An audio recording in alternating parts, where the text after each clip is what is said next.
so hindi mo na ako idol. Ibig sabihin, balik loob ka na sa Kalya Lili. Hindi ka kawalan, isa ka wannabe na nakaka-PV. Wala akong pake kahit kay Andrew Ika pa mawili kasi mas marami pa rin akong fan sa factory ng Hanabishi. Tangina, kaya kung pe-personalin mo ako ngayon, medyo galingan mo. Kasi alalahanin mo, kung hindi dahil sa akin, hindi mabubuo yung personalidad mo. Yung estilo mo, kanino galing? Di ba sa akin? Sabihin mong hindi. Sabihin mong hindi. Sinungaling! Tangina, tas ang dami yung sinasabi kay Looney pero merong diferensya. Hanggang salita lang kayong dalawa pero walang sapat na ebidensya. Tangina, ano, pinapredict mo? Ano ka, si Nostradamus? Wala talagang class tong si Smaglas, parang social status niya. Tangina si tong si Smaglas. Sobrang bobo. Anong joke? Yo! Tangina, puro na lang unlimited times. Mula unlimited rice hanggang unlimited fries. Ito si Chehi, mahilig sa unlimited guys. Hindi nyo kami matatalo kahit unlimited rice. Pwede ka na maging author ng Pinoy's corniest jokes. Nag-freestyle din kami ng shota mo pero more on breaststroke. Kundi dahil sa droga, sa buhat ko, kahit ang dalawang anak ng pota, more or less joke. Marami ka ba titirahin na cocaine? Bottomless coke! Tangina! At, dinadamay mo ba yung paglabas ko sa yung eskwelahan ko na UANP? Balita ko, hindi ka na nag-aaral ngayon. Basta bagay, nakapag-sanbeda ka lang naman kasi janitor yung tatay mo doon. 30 taon na bang nasa serbisyo, hindi pa rin umaalis. Pero na-promote na sa wakas, sa second floor na, nagwawalis. Tangina mo, Shehi. Pag nagbabato si Shehi, nagbabato si Shehi. Pag wala nang bato si Shehi, nagbabate si Shehi. Ikaw ang paborito ng lolo mo kasi ikaw ang pinakamulat niyang apo.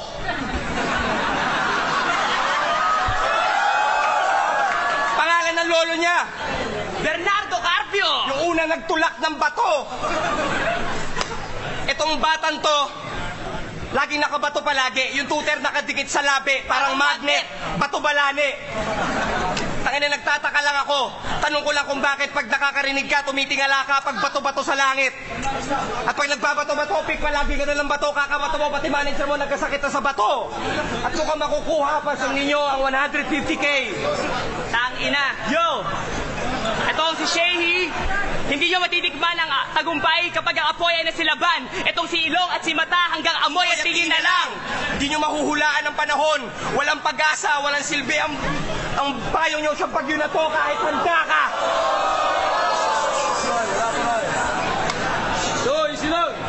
Yo!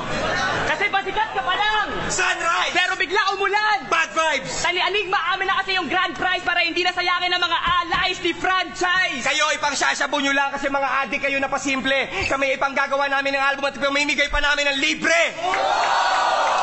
Kayo, ipang dodroga nyo lang yan. Ang makikinabang lang sindikato. Kami, magpapag-victory party na sobrang saya at lahat kayo ay imbitado. Double dead na to. Tangina, double dead na tong rapper na minasakir ko dati sa tutdutan. At kung akala mo tapos na, ikaw ay aming pababaunan. Tangina mo, pag hindi ang desisyon dito hindi naging makatarungan, just text fuck you, Shehi, to 0916-668-0021. Mr. and Mrs. Kiko, naalala nyo pa ba nung pinag-aaral nyo si Shehi na abuga siya? Guess what? Nagsasabo na siya! Time! Tangina mo, siya buba!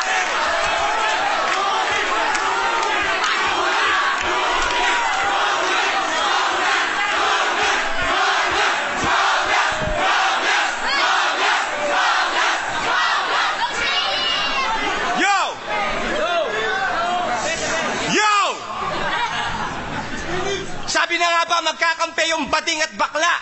Yung sinabi kong lahat ng rapper galing sa tamod ko, nagkamali ako. Kasi yung magagaling lang pala.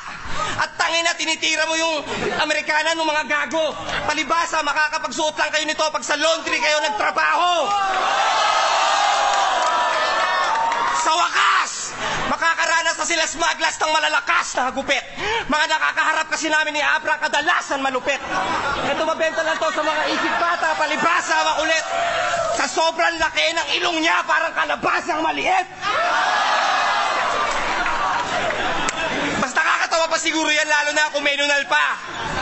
Sumali ng Mr. Pangit to dati kaso na disqualified kasi professional na.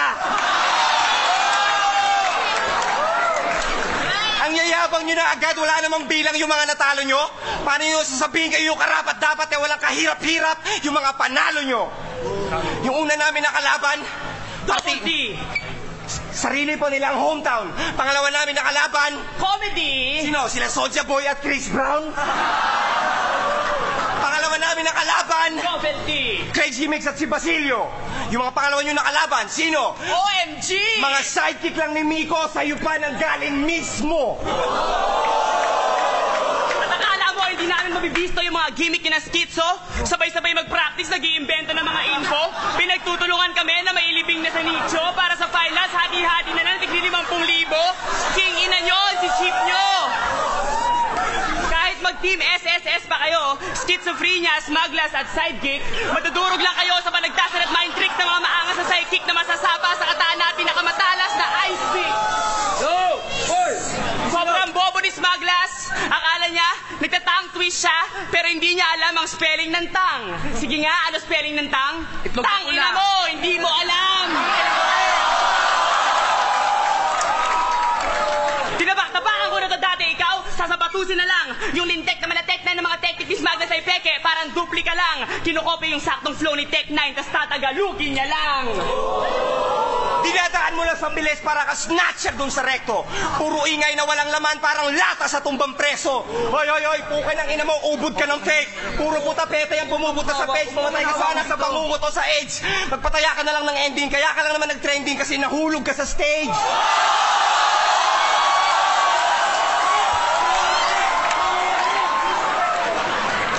Balita ko, sikat daw yung asawa mo. Tangina, pinong-pino pa yung kutis. Lumalabas sa FHM. Sa FHM? Sa Filipino horror movies.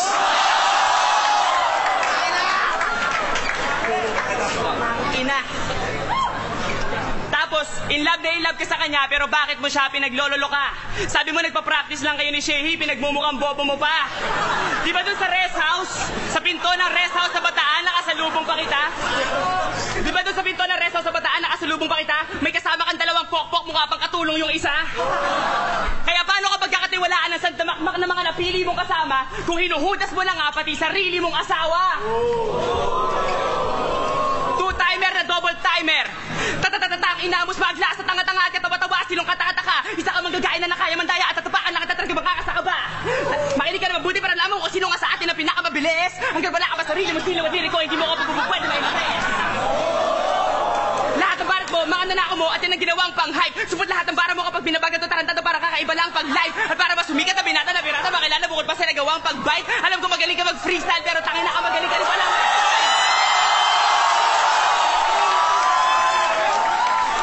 Yo! Ating dito speed rap contest. Kaya wa-effect yung mga mababaw na pang-inis mo. Pagkat walang binatbat yung bilis mo pag tinapat na sa bigat ng matalinghagang lirisismo. Mismo! Papatikimin namin kayo ng mala-impactong lyrics, hindi sapat ang chemistry kapag tinapat sa quantum physics. Mga kinalaban nyo, puro madali lang, parang simple na addition. Kapag kami nakaharap, imposible na mission, mas posible umuwi pa kayong dalawa na nasa critical condition na magkapatong sa isang kabaong habang naka 69 position.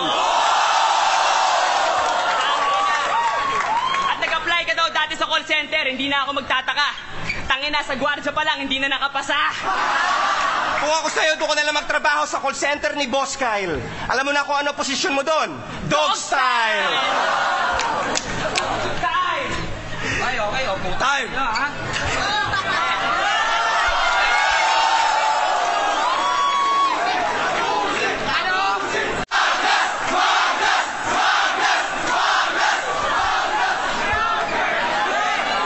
Hoy, hoy, hoy! Hoy, easy lang, easy lang!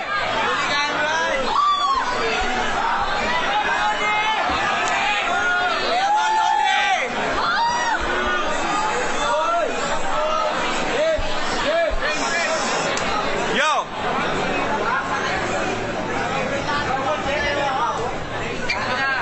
Lahat ng sinabi nyo, pawang katang isip lang. Kung ano-ano sinasabi, parang nananaginip lang. Ngayon naman si Shay naman ang papaiyakin ko. Pagkatapos ng isang linggo, hindi na ako magugulat kung blind crime na rin to. Ngayong round na to, ikaw lang ang mapupuruhan talaga. Nabubulol-bulol ka pa, ayaw gumana ng panga, nanguutal ka na kapag nauunahan na ka ba? Ayaw gumana ng panga, nakaluwa na yung mata, nagluluha pa talaga sa kakagaya mo sa akin, nagmumukha ka ng tanga. Kaya huwag ka masyadong maangas, tangina. Kami ang mas kakaiba. Unang dalawang laban nyo, pinanalo lang ni Smaglas mag-isa. Paputol-putol ka pa mag-rap dahil sa madalas na paghinga.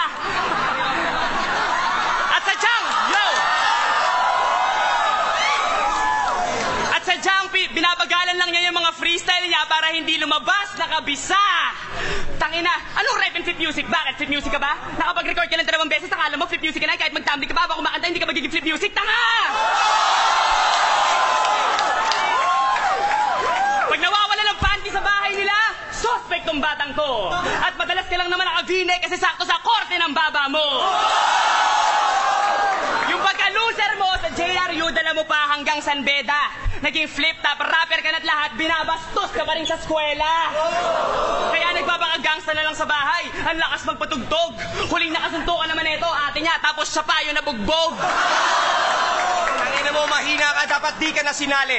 Hindi naman kasi ito paastigan ng imahe o paramihan na sinabi. Ito ay pataliman ng detalye, palaliman ng mensahe, palupitan, sumulat ang mga linya pang finale ni resismong ibang klase at sa talino binabase. Hindi yung tulad nyo na puro pabibo lang at arte. Tangina, bingi ka na ata, Sheyi. Sigaw ka na sigaw parate, bingi ka na ata. Sabi niya dati kay Balakid, sa listahan ng mga lalaki hindi kakasama. At bigla ako napaisip sa kalagitnaan ng mga pangyayari. Pare, bakit nga ba may listahan ka ng mga lalaki? Tas nung battle namin dati, yung pinakamaangas niyang sinabi, hindi kita titigilan hanggat nanatili ka pang gwapo. Nakadiri ka, gago. Huwag kang feeling tarantado kunwari bad boy, pero good girl, ang lihim na pagkatao. Kaya pag sinabi ko Shehi sucks, alam niyo kung bakit below the belt? Kasi alam naman natin na Shehi sucks! Shehi sucks below the belt! Hinahanap-hanap ko pa daw si Maria Clara sa kanta mo. Kaya pinakinggan ko ng lubus-lubusan to. Saka ko lang naunawaan na MC ka nga. Kasi hinahanap-hanap mo si Maria Clara sa kaloob-looban mo. Tangina, kaya ka tinututay ng jowa mo. Oo, totoo to. Ayoko sanang ipanlait. Pero nagkaroon ng panahon na yung shota mo ngayon, palihim ako inaakit. Pasalamat ka na lang at hindi ako pumapatol sa pangit. Kasi ipagpapalit ka sana ng mahal mo para sa akin kung hindi ko siya binasted. Binasted ko si Arian? Oo, gago. Tangina pare, kung ako yun, kakantutin ko yung habang suot lang niya sapatos. Nakatuwad, hubot-hubad sa poste nakagapos. Papasigawin ko siya hanggang sa boses siya'y namaos. Sa sobrang sarap ng sex, 10 beses makakaraos. Pati yung kapitbahay mapapayosi pagkatapos.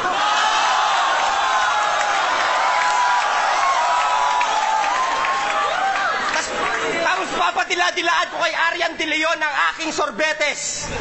Ipuputok ko sa kanyang dibdib, Angelo Reyes. Gusto mo na hardcore-an? Talagang makakatikim to. Susunugin ko yung bahay niyo, tapos lahat ang lalabas pagbabariling ko. Gusto niyo naman makakita ng putapeteng na corner? Ang Kiko Family Massacre in no particular order.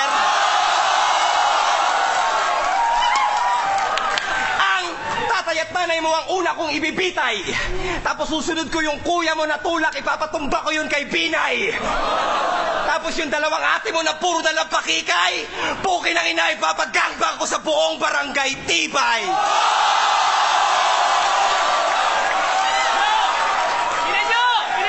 Tingnan nyo naluluha na, halatang nasisindak na yan. Lahat ng mga LA, gising naman dyan, sabay-sabay natin. Gising naman dyan! Sabay-sabay natin sigawan si Shehi ng